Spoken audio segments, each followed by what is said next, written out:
Steven Hawking একজন মানুষ যিনি হাঁটতে পারেননি, কিন্তু তার চিন্তা পৌঁছে গিয়েছিল মহাবিশ্বের শেষ প্রান্তে। অনেকে হাল ছেড়ে দিত, অনেকে বাঁচার ইচ্ছাও হারিয়ে ফেলত, কিন্তু সে বলেছিল যতক্ষণ জীবন আছে ততক্ষণ আশা আছে। সেই ছেলেটাই পরিণত হলো আধুনিক যুগের প্রতীকে। সে বলেছিল আমার শরীর থেমে গেছে, কিন্তু আমার মন ছুটে চলেছে মহাবিশ্বের এক প্রান্ত থেকে অন্য প্রান্তে। জীবন তোমাকে থামিয়ে দেবে, কিন্তু তুমি যদি একবার বিশ্বাস করো আমার সীমা নেই, তবে তুমি সত্যিই পৌঁছে যাবে মহাবিশ্বের কিনারায়। হুইল চেয়ারে বসেও কেউ মহাবিশ্ব জয় করতে পারে। তুমিও পারো, আমিও পারি। শুধু হার না মেনে দীর্ঘ সময় ধরে চেষ্টা করে যেতে হবে, চুপচাপ পরিশ্রম করে যেতে হবে।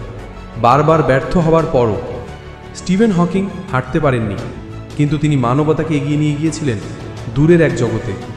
সে লিখল a brief history of time, একটা বই যা কোটি মানুষের দৃষ্টিভঙ্গি বদলে দিয়েছিল সময় আর মহাবিশ্বকে ঘিরে। সে শিখিয়েছে আমাদের, তুমি যদি আকাশে তারার দিকে তাকিয়ে থাকো তাহলে তুমি কখনোই পায়ের নিচের ধুলোতে আটকে থাকবে না।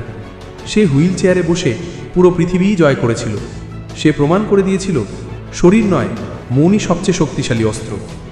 সফলতা মানে শুধু আর্থিক কিছু নয়, বরং নিজেকে প্রতিনিয়ত জয় করা। এবারে স্টিভেন হকিংয়ের জীবন থেকে নেওয়া কিছু উপদেশ। জীবনে যতই কষ্ট আসুক, কিছু না কিছু সবসময় করা যায় এবং তাতে সফল হওয়া যায়। পরিবর্তনের সঙ্গে মানিয়ে নেওয়াই প্রকৃত বুদ্ধিমত্তা। কাজ ছাড়া জীবন মূল্যহীন। যে ভালোবাসে না সে পৃথিবীর অর্থ বোঝে না। জীবন যতই কঠিন হোক না কেন, সবসময় এমন কিছু থাকে যা তুমি করতে পারো এবং তাতে সফল হতে পারো। তুমি যদি ভাবো জীবন থেমে গেছে, তাহলে থেমে দাঁড়াও না, বরং তাকাও তারার দিকে, কারণ তারা জানে অন্ধকারই আলোকে জন্ম দেয়।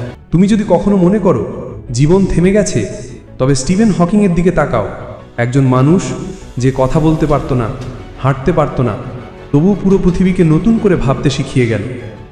নিজের সীমাবদ্ধতা নয়, নিজের সাহসকে বিশ্বাস করো, কারণ সেখানেই লুকিয়ে আছে মহাবিশ্ব জয়ের চাবিকাঠি।